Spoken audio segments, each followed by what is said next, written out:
Je m'appelle Clément Marcoux.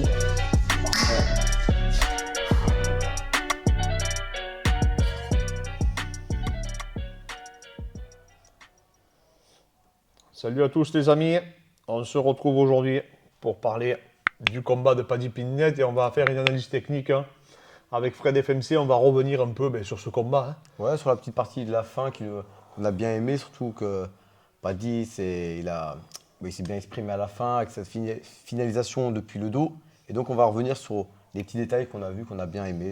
Voilà, des détails sur lesquels je pense que Vargas aurait pu pallier en fait, déjà la première projection. Donc on va déjà vous passer juste l'action complètement, on va vous le commenter et après on va revenir sur les détails. Ouais. Là on voit Vargas qui colle, d'accord, donc il se positionne pas trop mal. Et à partir de là, il fait une petite erreur qui lui commet la projection. Il faut savoir que Paddy Pimblett s'entraîne avec un entraîneur de judo et de lutte actuellement et qu'il drille beaucoup cette projection.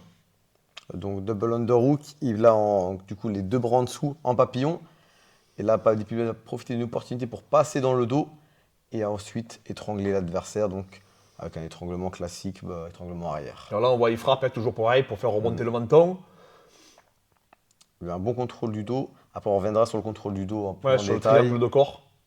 Et après, il va réussir à passer le bras en dessous.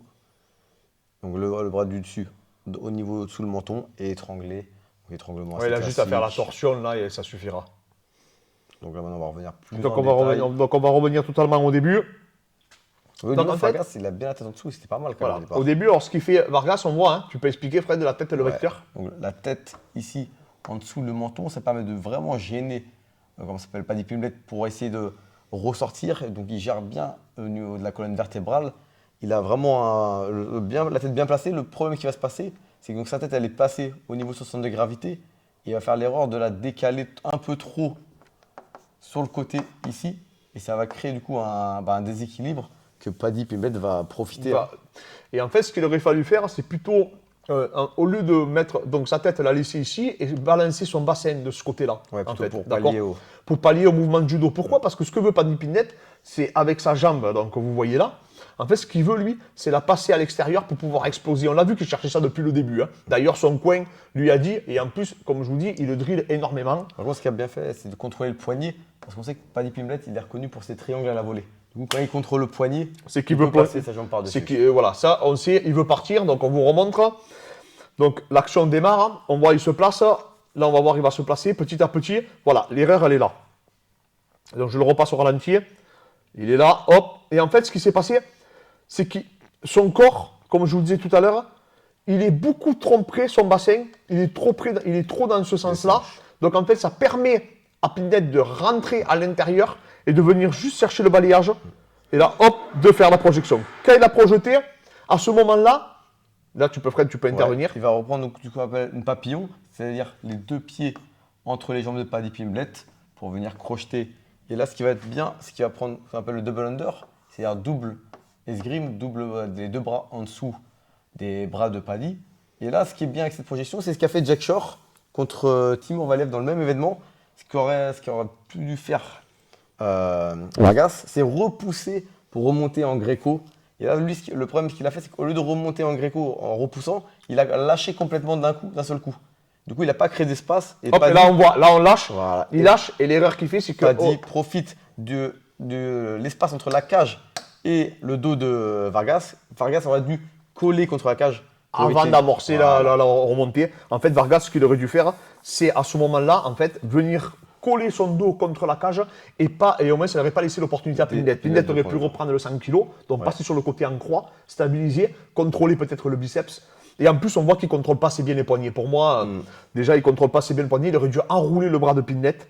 On le voit au corps. Et lui, il se concentre juste de tenir un poignet avec les deux mains. Et ça, pour moi, c'est une erreur. Surtout que Pimblett, il prend le triangle au niveau des jambes. Alors, vous voyez le triangle, il est là. Mais si vous ne voyez là, pas bien. Ce pied-là, normalement, l'idéal, c'est de le mettre à l'extérieur, comme avait fait Anderson Silva contre Dan Anderson, pour bloquer cette jambe-là. Quand la jambe est à l'intérieur, c'est un peu plus facile de sortir que quand la jambe est à l'extérieur. Après, c'est pas non plus évident, ça reste un bon contrôle, mais c'était pas le meilleur contrôle pour Paddy Pimblett. Mais Là, il a quand même suffisamment de contrôle pour passer son bras en dessous. Là, pareil, on voit que les deux mains de Vargas, elles ne sont pas utiles là. Il n'utilise aucune main, il contrôle ni un poignet et il ne protège pas sa gorge. C'est ça déjà aussi l'erreur, donc ça ouvre une ouverture pour venir frapper ou à l'intérieur ou pour venir frapper au-dessus. Mais surtout, comme je vous dis, comme il n'isole pas ni un bras ni un poignet, et bien automatiquement, Pindet peut commencer à s'installer, commencer à travailler, vous voyez, sur le ground and pound. Surtout qu'on voit que Vargas, il ne sait pas de quel côté ponter. Il ne sait pas s'il faut qu'il rentre vers l'intérieur ou s'il faut qu'il rentre vers l'extérieur. Il hésite entre donner la montée ou ça, c'est pas évident. Et c'est vrai qu'après, là, le contrôle, il est trop engagé. Ça aurait été assez... Alors, parce que l'objectif, là, ça serait de glisser vers le sol, d'accord? Ouais. Donc, de glisser petit à petit, comme si vous voulez dormir et vous remettre sur le dos. Et là, après... Il aurait dû essayer de conserver le poignet. Bon, là, après, c'est plus facile à dire qu'à faire. Bien sûr, ouais. Il n'a pas dit appliquer une torsion au niveau de la nuque pour finir l'étranglement. Et après... Il a essayé de repousser le coude. Il a essayé de repousser le coude, mais c'était trop tard. Donc voilà, et en fait, le problème, c'est qu'il aurait dû ou essayer de repousser le coude, ou au moins tourner la tête dans l'autre sens pour essayer de se créer de l'espace et pas travailler sur les mains et surtout contrôler. Comme on dit souvent, j'avais vu Fernand Lopez dire à Taylor Rapidus contre Sasaki, s'il te prend le dos, on perd le round, c'est pas grave, mais on perd pas le combat. Il a peut-être voulu trop sortir, peut-être c'est pas assez... Jouer sur et les surtout, poignets. c'est poser des questions. Ouais. Le japonais, Sato, là où il a bien fait contre Gunnar Nelson, c'est qu'il a bien contrôlé les mains. Oui, il n'a pas essayé d'enlever les crochets. Il s'est dit, je vais contrôler les mains. Ouais. Quelqu'un qui contrôle les mains, c'est très difficile de venir soumettre, surtout avec les gammes. Surtout que Gunnar Nelson dit qu'il voulait finir le combat, mais qu'il n'a pas réussi. Parce qu'il est trop bien défendu. Donc voilà, c'est des détails, les amis, mais on voulait revenir sur cette petite action qui a été amenée encore une fois par cette magnifique projection de Paddy Pimblett qui travaille avec un prof de judo actuellement et un prof de lutte aussi également, qu'on peut suivre sur Instagram. Et son adversaire avait bien joué le coup au début, comme je disais, sur le cache control, il stabilisait bien. Il avait rentré le bras à l'intérieur, ça posait beaucoup de problèmes à Paddy Pimblett qui ne pouvait pas ni partir sur un triangle à la volée, ni partir sur ses mouvements de judo. Mais malheureusement, après... c'est pas évident, après, une fois qu'une erreur est engagée... Ouais, une erreur est engagée, et c'était pas trop mal en plus de recomposer un papillon devant chercher le double under, mais malheureusement, il n'est pas remonté et il a voulu remonter du mauvais côté et malheureusement, il a pris le dos. Et on sait qu'aujourd'hui, dans le MMA, il faut vaut mieux donner la montée, vaut mieux donner les positions que de se laisser prendre le dos. Surtout que Pimblett, il est connu pour prendre le dos. Il avait pris au premier round contre Sorenbach dès le début. Donc il a pris le dos souvent dans ses combats. C'est quand même un de ses points forts. C'est un de ses points forts, donc voilà.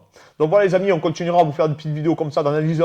Dites-nous en commentaire s'il y a des actions que vous voulez qu'on analyse. On vous remercie encore pour la force que vous nous donnez. Et n'hésitez pas à vous abonner, n'hésitez pas à nous suivre. Et on vous remercie à tous.